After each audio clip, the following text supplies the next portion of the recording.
If you're interested in making a chessboard, or you want to see a really cool one made, you're in the right place. This is what we're making today. Come on in. I'm going to show you all the steps. Next week, I'll show you the hidden storage I built in underneath.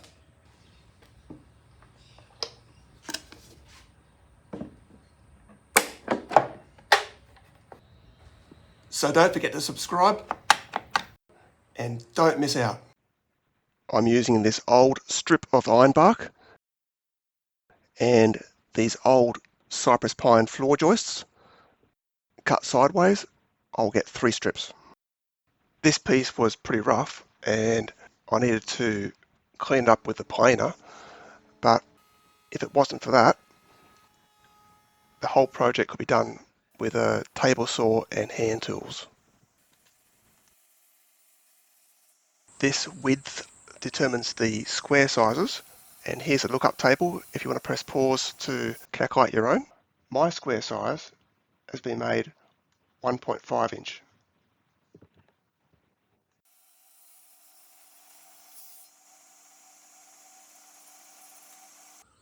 These pieces turned out awesome. I have got enough wood here for 2 chessboards. Now to cut 8 white and 8 red strips this length. Pro tip, you want these lengths longer because when we cut them into squares, you lose the width of your saw blade and you want a little bit left over so you can trim it all square. That is amazing. From this rough offcut and these 4 joists, I've now got enough wood for 2 chessboards. It's all going good.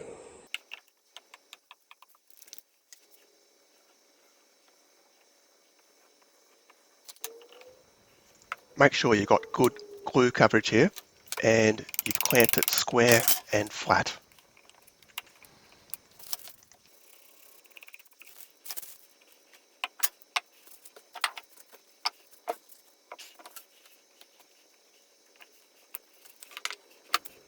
If the strips have good flat sides, you don't need a lot of pressure with the clamps. I was going to clamp it here, but the weight of the hammers is enough to keep it flat. One of those hammers is 20 pounds.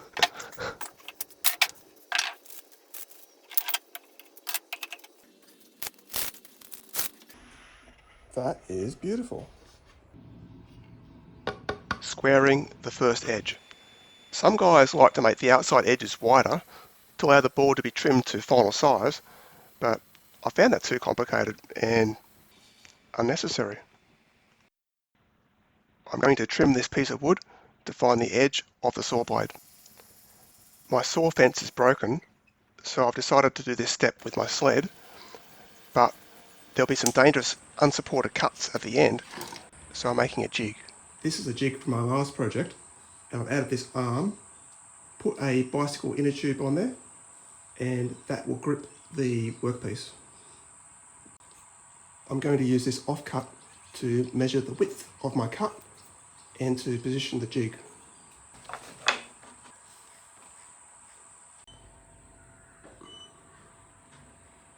Okay, a test cut.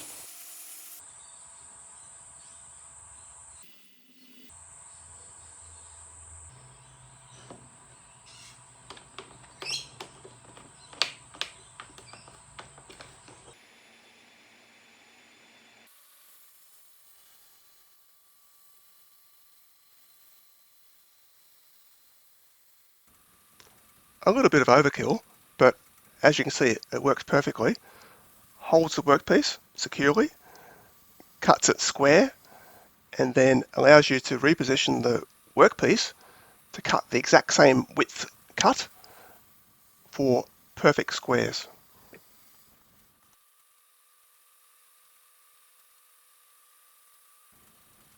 That last cut needs to be held down flat and fingers well away from the blade. Pro tip, after this glue up, you'll have a chessboard, but if you've arranged the strips so that the best ones face up, then keep in mind what direction you want the grain to face when playing the game. because the white square is always in the bottom right. I made one board with horizontal and the other board with vertical grain facing the player.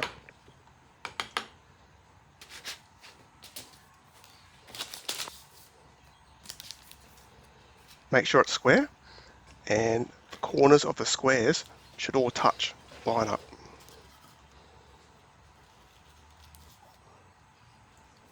That 20-pound hammer again.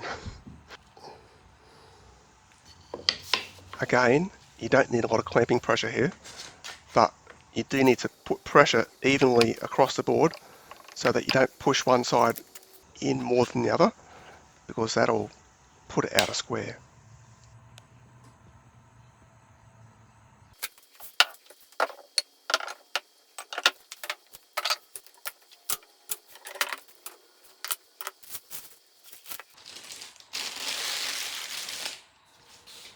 This plane is so sharp, and I'm taking off so little to flatten this face that you won't notice it, or you can't notice that this side is shorter.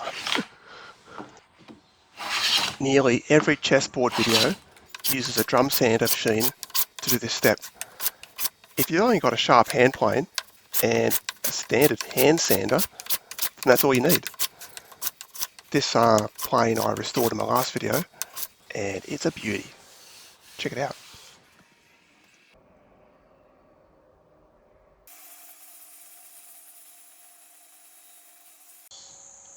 I'm using a leftover strip from the iron bark to make a inlay around the board, and I'm custom fitting it.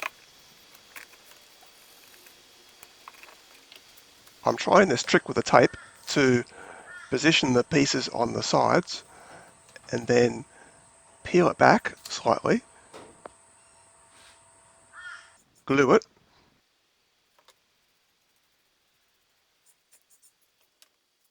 and then use that same tape to clamp the pieces in place.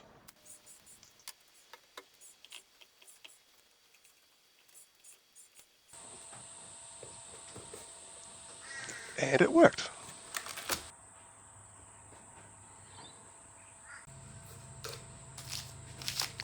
I'm using cypress pine for the base as well, and here I am flattening it so I can put it through the saw. I've got a new saw fence, as you can see, and a new automatic riving knife. This timber came from a 30-year-old luxury house that was renovated, and I scored it for making my last workbench, and yeah, it was a good score. Same process again, mark and cut for a custom fit.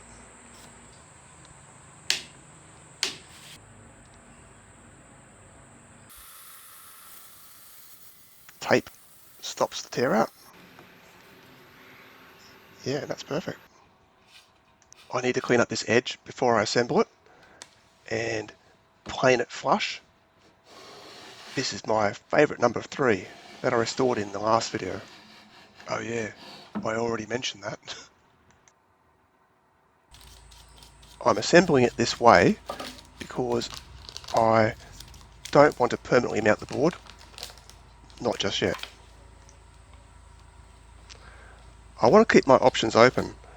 I like the way that that board is raised in the frame, and if I glue it in now, that means I can't use a router to put a chamfer around the edge.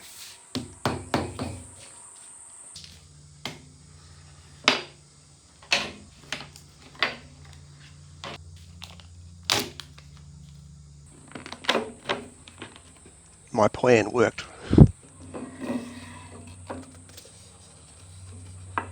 This bit with a full cut will make a ledge on top of the chamfer, and that will match the raised board.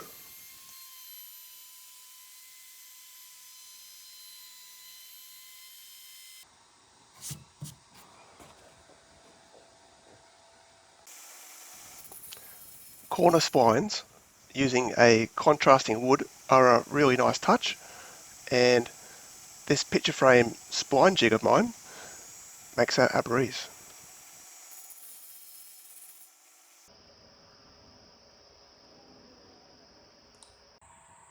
This is my A grade board and it's turning out perfect. This is my B grade board. I'm not too happy about this knot right in the corner. These miters were a bit off. There was a little step there.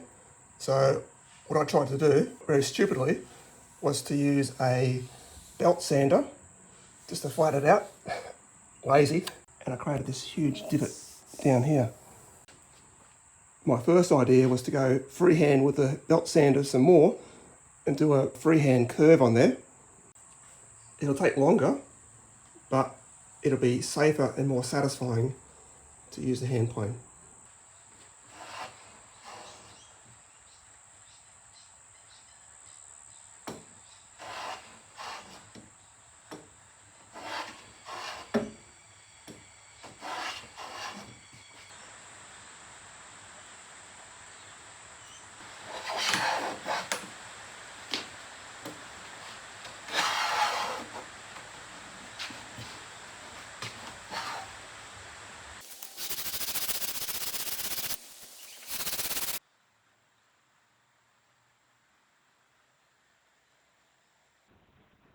Time to make the rabbit, or as we call it in Australia, the rebate for the base. And I'll be using 4mm hardwood plyboard, and that's 1/8 of an inch.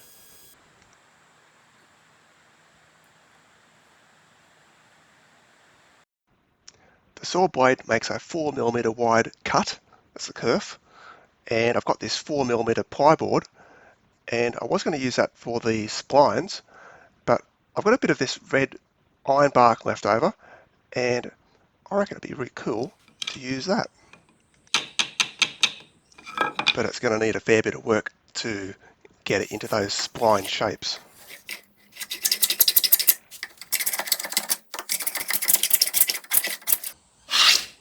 Did I mention that I love this plane? Well,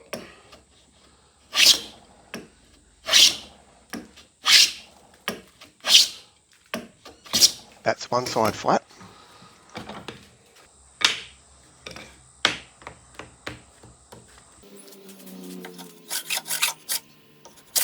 And here's me pretending to take it down to size with the hand plane. I didn't use the thicknesser machine, honest.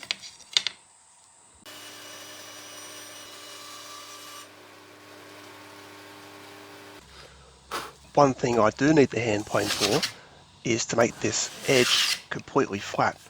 Otherwise the splines don't sit in the spline groove properly.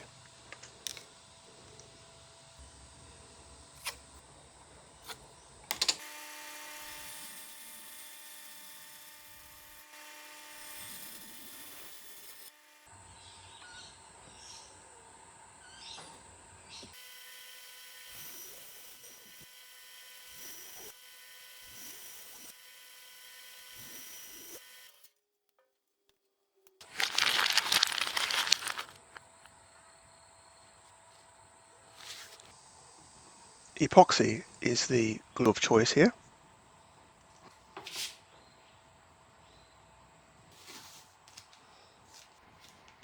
And they just need to be held lightly in place.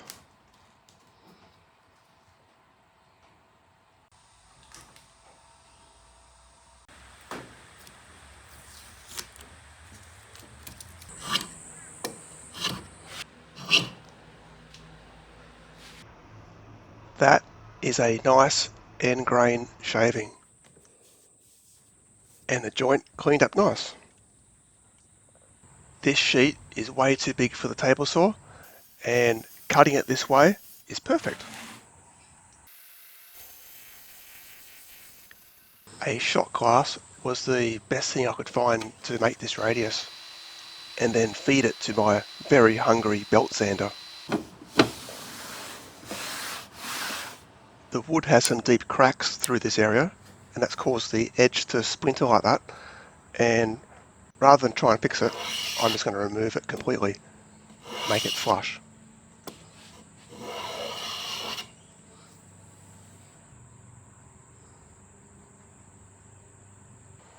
looks much cleaner. I'm tacking these boards in place with epoxy, and this one's going to be raised and the other one is flush. When that joint was set, I masked off the bottom to fill it from the top. But I first decided to do some more work flattening that frame. You can still see the deep gouge from the belt sander. This sander is awesome.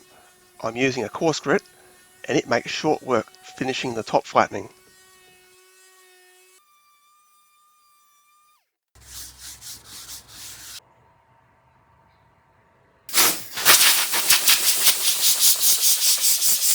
This is probably not necessary, but I decided to give it a coat of shellac before I poured the epoxy.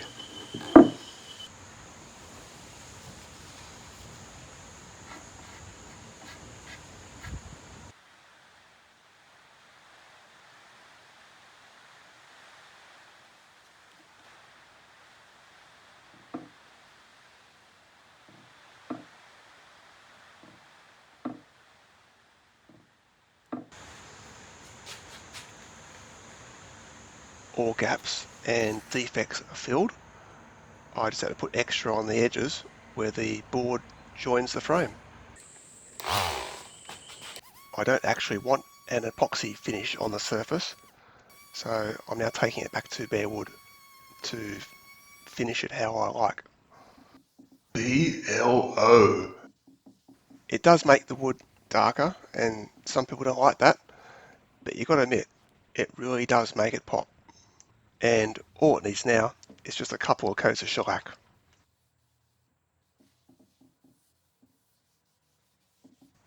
Next week, I make the secret compartment. I'm pretty proud of that brass lock, and it's so easy to make. So stay tuned, and I hope I kept you entertained. Cheers.